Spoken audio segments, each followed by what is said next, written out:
ကျမရင်ဖွင့်ချင်လို့ပါတခြားအမျိုးသမီးလေးတွေကိုလည်းကျမလိုမဖြစ်အောင်တတိပေးရင်ပေါ့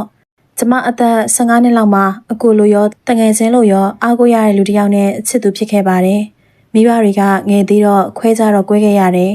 သူလည်းအိမ်အောင်ကြကျမလည်းအိမ်အောင်နဲ့သမီးလေးတစ်ယောက်နဲ့အိမ်အောင်ပြက်ခဲ့တဲ့အချိန်ပေါ့သူနဲ့မထင်မှတ်ပဲလမ်းမှာဆုံခဲ့တယ်သူ့အိမ်အောင်ရေးကလည်းမကောင်းလာပါဘူးသူ့အမျိုးသမီးကမဆုမဆောင်တဲ့နဲ့အတုံးဖြုံကြည့်တော့သူရှာသမျှလိုက်မမီဘူးဖြစ်နေတာပေါ့သူ့မှာလည်းကလေး2ယောက်နဲ့ဆိုတော့တိခံပေါင်းသင်းနေရတာပေါ့သူမိမသူ့အပေါ်လိန်ညာခဲ့တာတွေအများများတော့သူလည်းတော်တော်စိတ်ကုန်နေတဲ့အချိန်တစ်ခုပေါ့သူကအိမ်မပြန်ပဲအလုပ်မှာပဲအိမ်အလုပ်ထဲမှာပဲနေတယ်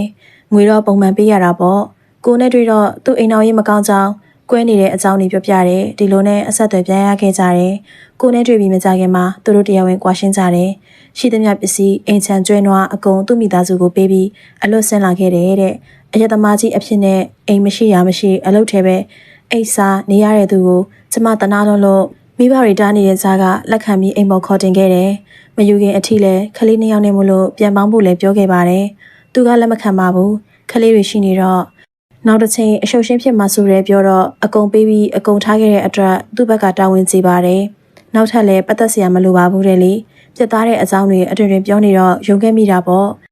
ဒါနဲ့အိမ်အောင်ပြုတ်ချင်းအလုတ်ကပြုတ်တော့ကို့အလုတ်လေးကိုမိခိုးစားခဲ့ရတယ်သူလည်းတက်နိုင်သလောက်မျက်နှာငယ်ငယ်နဲ့သူ့အပေါင်းအသင်းတွေစီတထောင်ရရလိုက်အလုတ်လှုပ်ရှာတယ်ရပြီးတလလောက်ကြာတော့သူ့မိမစီကဖုန်းလာတယ်သူ့သားယောဂတဲ့လေးကယောဂဖောက်နေလို့တဲ့ငွေတောင်းတော့တာပေါ့သူကလည်းအလုပ်အတီးတကြားမရှိတဲ့အချိန်ဆိုတော့ကိုအားနာတော့မပေးဘူးပြောတာပေါ့ကိုကတော့သားသမီးချင်းကိုချင်းစားတော့လွှဲပေးလိုက်တာပေါ့အဲ့ကနေစပြီးစံစီစက်သွန်ငွေခဏတိုင်းကိုပေးခဲ့ရတာအခါပေါင်းမရေတွက်နိုင်တော့ပါဘူးသူ့သမီးဆိုလဲဖုန်းတကွန်ကွန်နဲ့တောင်းလိုက်တဲ့ငွေခဏခဏပေးရပါတယ်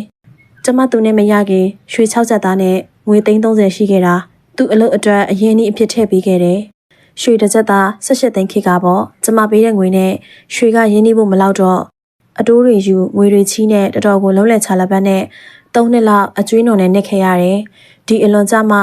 သူ့အလုပ်လေးပြေလည်လာတော့အကျွေးလေးကြီးပေါ့ဂျားထဲမှာသူကကောက်မောက်ခဲ့တာရောလူရိုက်ခံခဲ့ရတာရော2ကြိမ်တိုင်းအသက်ပေးရောက်ခဲ့ရတယ်အဲ့အချိန်တွေကျဖုန်းထုတ်ကောင်နဲ့ဆက်ပြီးတောင်းနေကြသူသမီးဆိုတာရောသူ့သားဆိုတာရောဘယ်ရောက်နေမှန်းတော့မသိပါဘူး2ယောက်တည်းပဲရေးဆိုင်ဖြစ်ရှင်းခဲ့ရတယ်အိမ်တော်သက်အခု9နှစ်မှသူနဲ့သားလေးရတယ်တသားက9နှစ်သူသမီးက16နှစ်ပြီးခဲ့တဲ့6လကသူသမီးအိမ်လာနေတယ်အဲကြောင့်မှသူ့သဘောထားကိုရှင်းရှင်းလင်းလင်းနားလည်လာရတာပါသူသမီးကိုကျမဘာခိုက်ခိုက်မကြိုက်ဘူးသူသမီးဘာလို့ကောင်းတယ်မမအကုန်သူ့အတွက်ကောင်းပါတယ်ကိုဘလောက်ပဲမှန်နေနေကျမအမားပဲတစ်ဖက်သက်ဆန်ဆန်ပဲသူတွေးတယ်သူသမီးမှားနေရင်တော့မဆုံးမပါဘူးကျမကပြောတယ်လို့ပြောပြရင်တော့သူကမကြည်တော့ပါဘူးစကားမပြောချင်တာလို့မခေါ်ချင်တာလို့နဲ့ကျမသားလေးကိုဆဲဆူချိန်မောင်းနေသူ့မိသားစုနဲ့ပတ်သက်လို့စကားများရတိုင်းခလေးလေးကိုပဲမဲတယ်ကျမကိုပဲအပြစ်ဆိုတယ်အရာရာသူ့မိသားစုဘက်ကပဲညီမအဖေသူ့သားသမီးတွေကအမြဲမှန်တယ်ကျမတို့သားအမိပဲမှားနေတာကြတော့စိတ်ထဲနာလာတယ်သူ့အရင်မိမကသူ့ကိုလက်နှီးစုပ်လို့သဘောထားခဲ့သလောက်ကျမကတောက်ပအောင်ကြိုးစားပေးခဲ့တယ်အခုသူအောင်မြင်တဲ့လောက်ဖြစ်နေပြီလေသူ့ဝင်ဝင်နဲ့သူနေနိုင်နေပြီဆိုတော့ကျမအနစ်နာခံခဲ့တာတွေကအကုန်အလကားဖြစ်သွားပြီကျမကိုယ့်ဘာသာအားငယ်လာတယ်သူ့မိသားစုကိုအစောတည်းကပစ်ပတဖြစ်တယ်ဆိုပြီးယူခဲ့မိတာအခုကျအဲ့လိုမဟုတ်ဘူးကျမတော့ကရီနဲ့နေခဲ့ရတာကြပြီစကားများပြီဆိုရင်သူတို့ကြောင့်ပဲသူတို့မသိမချင်းဒါမှမဟုတ်ကျမမသိမချင်းဒီပြဿနာတွေကရှိနေအောင်ပါပဲအမျိုးသမီးလေးတွေကိုပြပြချင်ပါတယ်အိမ်အောင်ပြက်ကလေးအဖေတွေကိုမယူပါနဲ့လို့လူလူကိုပဲယူကြပါလို့အကြံပေးရစေကျမတို့ခန်းစားရမှာဆိုလို့ပါမိမသားတို့ရှင်းဖွင့်ရ